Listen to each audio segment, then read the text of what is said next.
Who remembers when people used paper maps, took Sunday drives for the heck of it, and roads we now call rustic were the norm? Or how about when a road trip meant packing up a picnic lunch, hopping in the car, and driving to some random countryside park where you would spend the next few hours playing in the sun while your parents napped under a tree before everyone piled back in the car to head home, only to be surprised with an unexpected stop for ice cream along the way. It's with these thoughts in mind that we set out driving some of Wisconsin's back roads, looking for our next great adventure. Well, where are we going to go today, sightseers? I don't know. Does it really matter, Marty? Nope, we'll find a place. Yep. We're going to just hit the back roads and see what small towns we can run into. Spin the wheel and find a deal.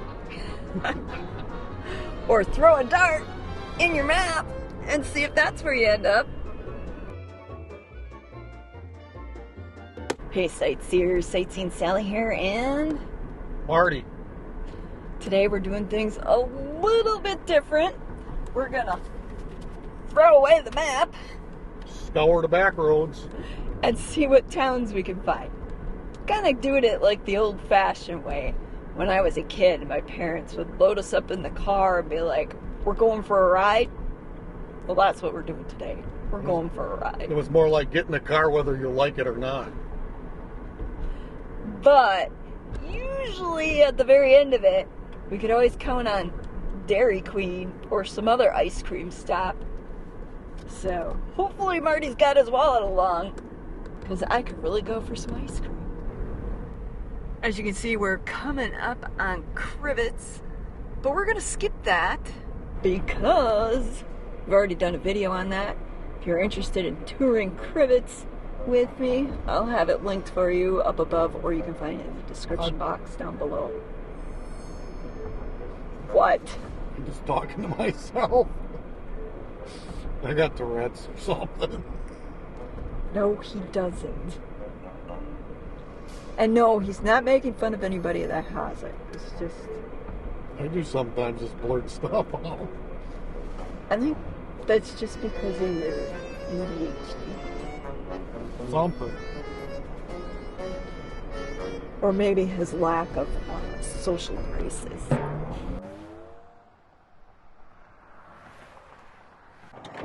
Our first stop is here in Middle Inlet, where you can see they've got their concrete factory up above there. The I Don't Know Saloon, where you can say, when people ask you, where you at? I don't know. Collector's Paradise Antiques and Collectibles. And this old building, which used to be their general store. If you look up there, it appears this building was built by a man of the name E.W. Drop Jr. in 1940. And if you look closely, you can see it has a curious looking emblem there. And over here, leading me to believe that at one time this building may have also served as a meeting place for one of those secret societies. Unfortunately, it looks like the building has seen better days. Regardless, it's always been one of those buildings that attracted my attention as I was driving on this busy highway, which we'll be getting off here shortly and heading off into an area of a little less traffic, hopefully. Located between Crivitz and Woosaki on Highway 141, Middle Inlet today has a population around 825 people. Established in 1910, when the town separated from Woosaki, Middle Inlet used to have a railroad depot, a cheese factory, and a sawmill. There was even a ski hill back in the day called Fun Valley that ran just west of town during the 50s and 60s. Hey, look! A phone booth. Should we go check it out? Let's check it out. This, by the way, is where their town hall now is. And Marty's already beaten me over to the phone booth. He's going to see before I do whether there's a phone there. There is a 50-50 chance that the phone is there. What do you say, sightseers? Is the phone there or is it not? Tick tock, tick tock. I'll give you 5 seconds to place your bets. And the winner is... Dun dun dun dun! Looks like the phone is gone. What do you say, Marty? It's like an electrical nightmare to me. Look at down below. All the wires hanging out. Free electricity, I guess. Yeah, that one cord is like barely in the outlet. Yeah, we'll stay away from that. Who remembers when the Highline Bar and Grill was still in business? If you do, I want to hear your stories. Let me know. Was the burger as tasty as it looks? Inquiring minds want to know. All right, moving along. I always wanted to stop here just because of the Pac-Man on the sign. Unfortunately, I never made it here before they permanently closed. I remember this place. When I was a kid, me and my cousin used to visit here and get some gasoline and penny candy they had inside for like 2 cents, 5 cent candy. You see a historical marker. Are we going to stop? Sure. All right. Let's find out what this historical marker is about. You going to pull up right next to it or what? Don't even have to get out of the car. Well, that's pretty cheesy. I'll get out. Since Marty wants to do it the lazy way, I'll get out and go look at the historical marker for you.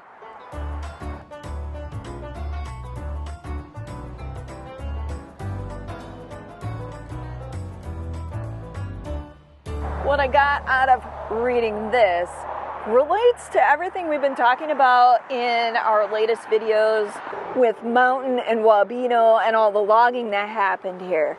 Prior to the logging industry taking hold up here, this whole area was filled with these mature timber forests. What was left over were these cutover lands, as they put it, basically land that had been cleared, and so farmers came out to do farming, but then the Great Depression hit, and it really had a major impact on the farming that went here, and a bunch of farms were abandoned. And because of that, the county lost a bunch of money because the tax base, they had, I guess, problems with towns not being able to pay their taxes. And really what it boils down to is they took the land and decided to do reforestation. And so this historical marker is honoring that contribution to this area, that these forests were replenished by plantings that took place after the fact. What are you doing? Eating. Again? Is that all you're going to do on this trip, is eat and drive? Yep. Now where to? Keep going. North, I guess. We don't really have a plan. We're just winging it. Just winging it today. Just like back in the old days. Except now, I'm not sitting in the back seat with my siblings fighting over who touched who. Did you go on any road trips when you were a kid, Marty?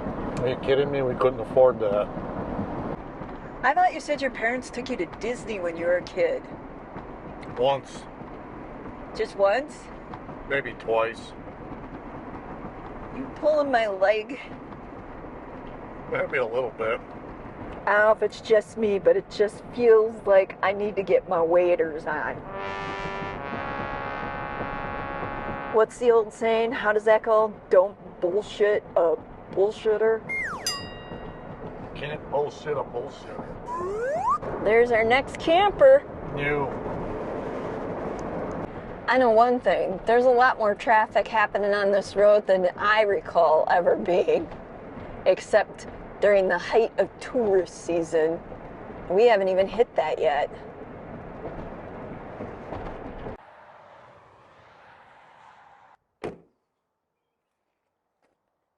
Now this is a little bit more my speed, don't you think? Yeah, you got a sidewalk going down. Yeah, it looks like it's been a while since anybody used this sidewalk, huh? And the bush completely overgrown it. You know you're getting north when you start seeing ATV routes and snowmobile routes, as they happen to be a lot of people's primary mode of transportation up in these parts. This here is Amberg, probably one of the quietest little towns on Highway 141. You can see they have a pub, a little diner, and a post office down on what I imagine is their main street, what likely used to be their main street. I'd be willing to bet this long building here had something to do with the railroad at one time. I like along the roof line them old vents for venting the roof. How often do you see them? I think they're cool. Over here we've got what appears to be a Chevrolet car hauler, an old one. Maybe Marty can enlighten us on it a little bit more. I'm not sure if that top rack was for a car hauler at one time or construction companies, some makeshift scaffolding or something. It's an old truck. Let's check out the buildings on Dutton Street and see what's all down here. I think I might hear music.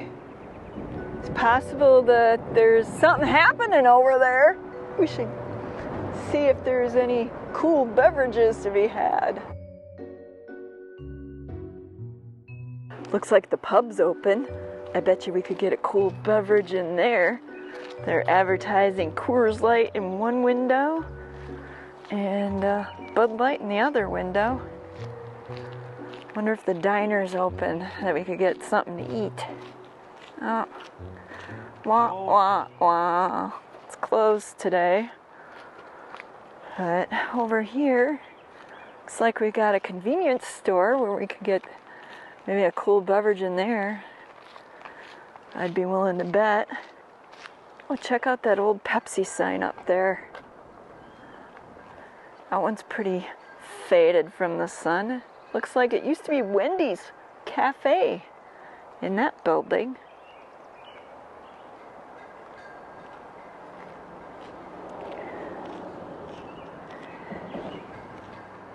Oh, it's called the Amberg Party Store and Groceries.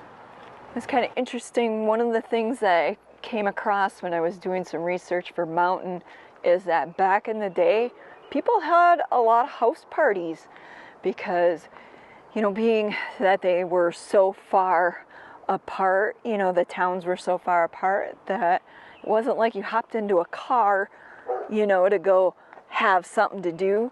So instead, on weekends, you hosted parties for all your friends with the neighbors.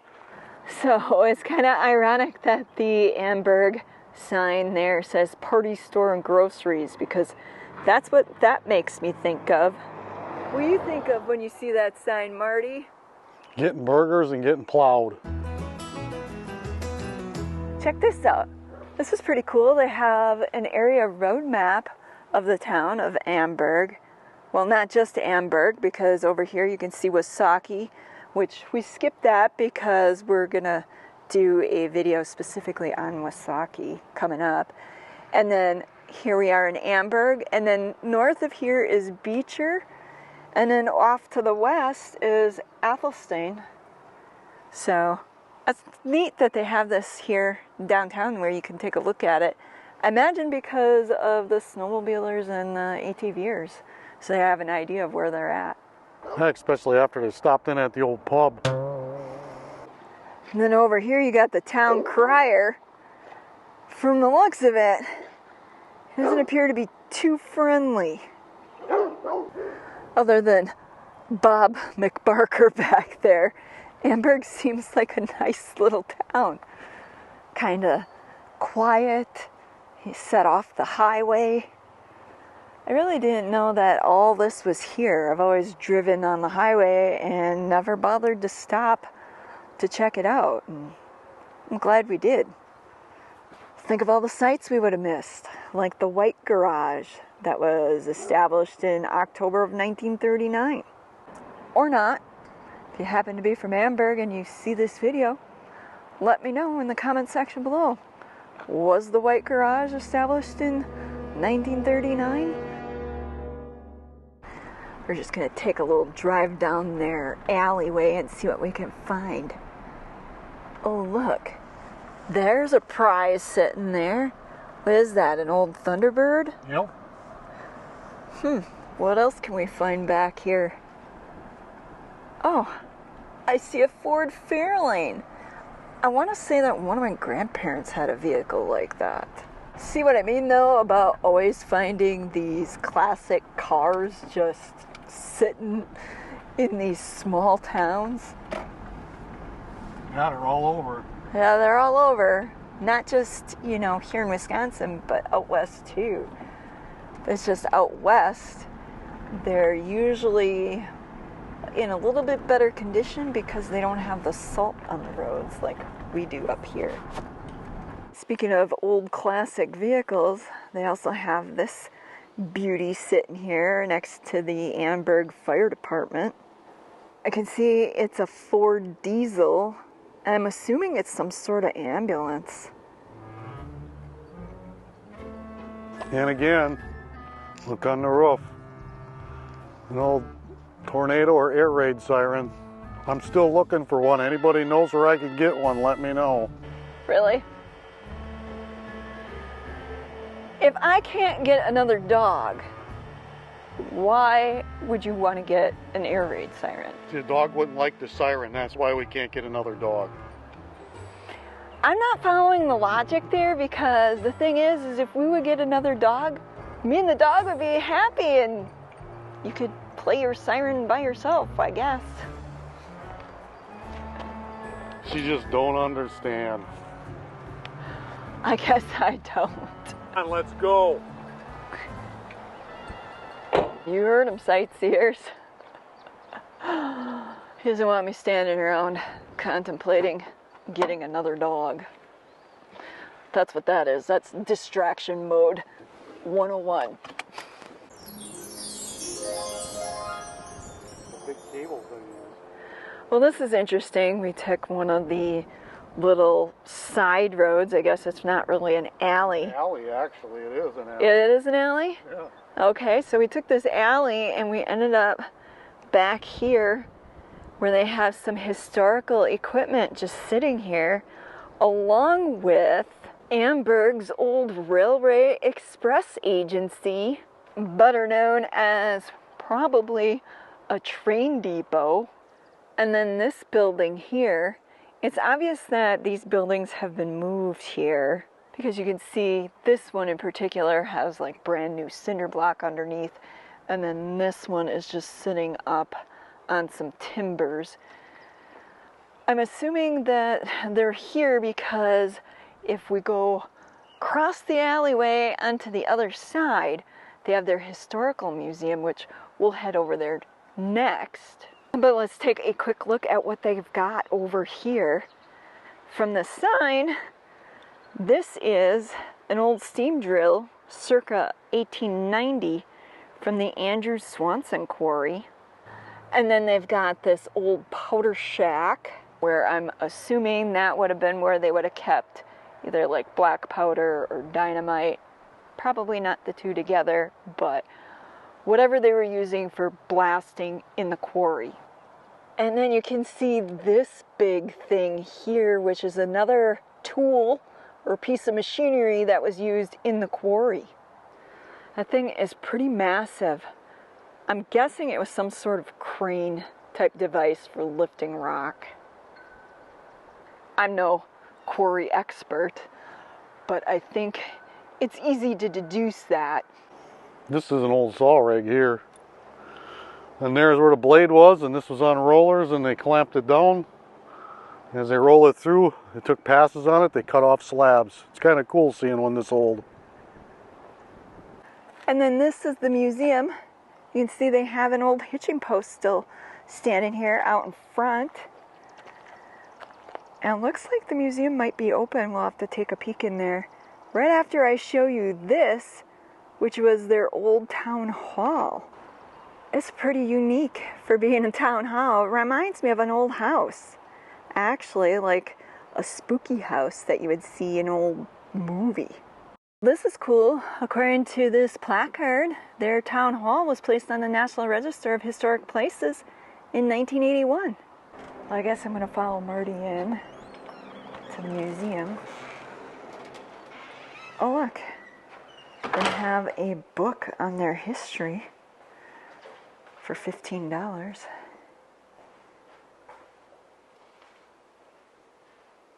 Everything you ever wanted to know about Amberg sits right here.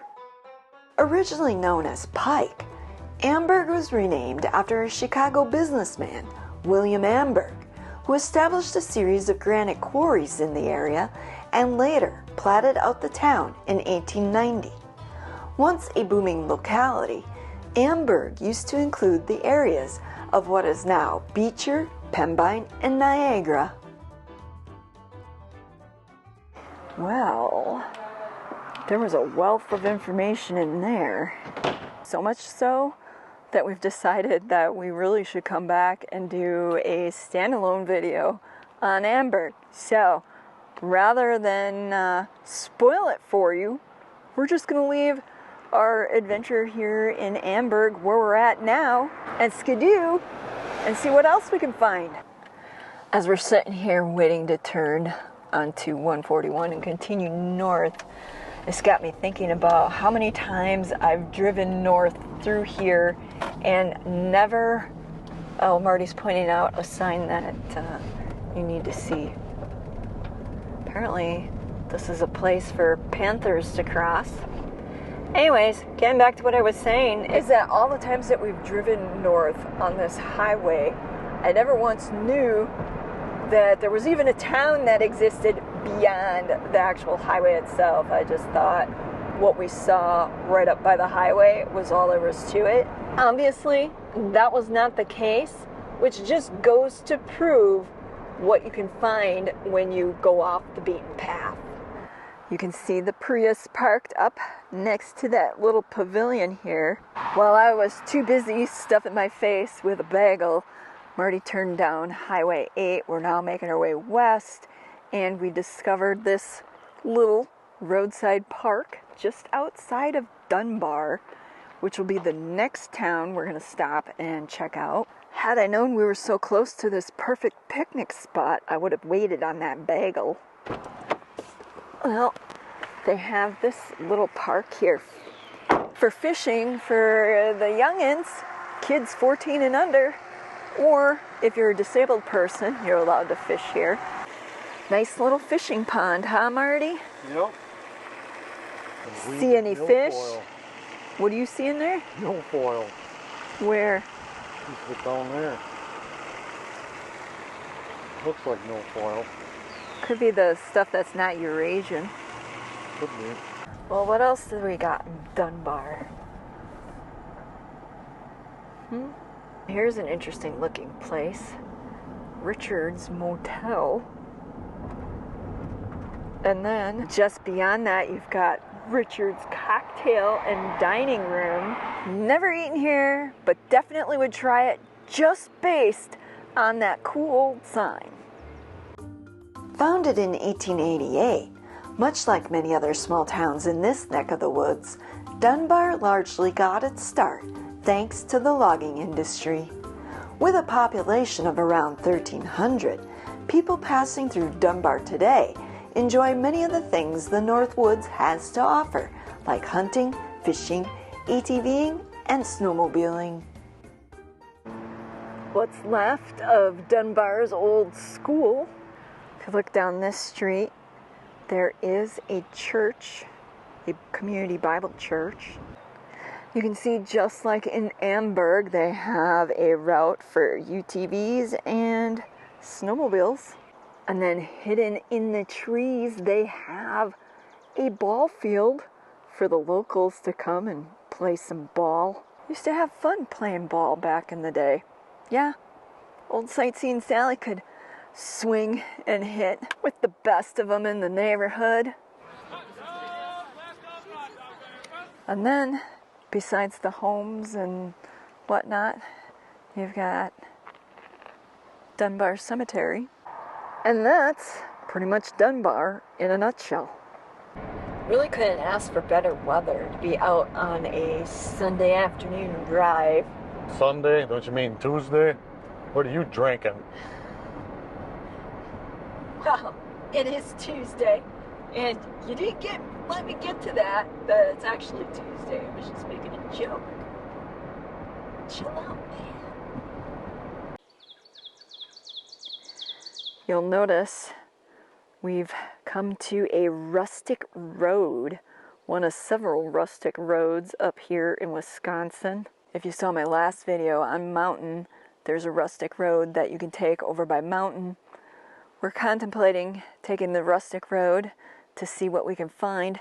However, that means traveling over loose gravel for the next 16 miles. I don't know if old Marty's up for a gravelly type adventure, but let's go find out and see what he thinks. What do you think, Marty? We're gonna take the rustic road on gravel for the next 16 miles? Figure it out. We'll see. Let's drive a ways and see what we can find. That lasted all of half a mile before Marty decided he didn't want to continue on down the rustic gravel road. But it's gonna cost him. It already cost him $2. We discovered a rummage sale. I found a shirt, so he bought me a shirt, and now he's gonna buy me ice cream. At only my favorite ice cream place in all of northeastern Wisconsin. My dad always had a weakness for getting ice cream for us kids because he wanted it too. I think Marty's the same way.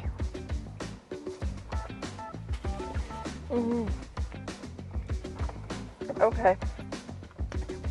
This makes up for not going down the rustic road. Though we miss seeing what interesting places could be hidden along Rustic Road 32, we did discover a few small towns off the beaten path. Coupled with the ice cream, I'd say that's the perfect ending to our spur of the moment, taking a drive for the heck of it, Tuesday afternoon.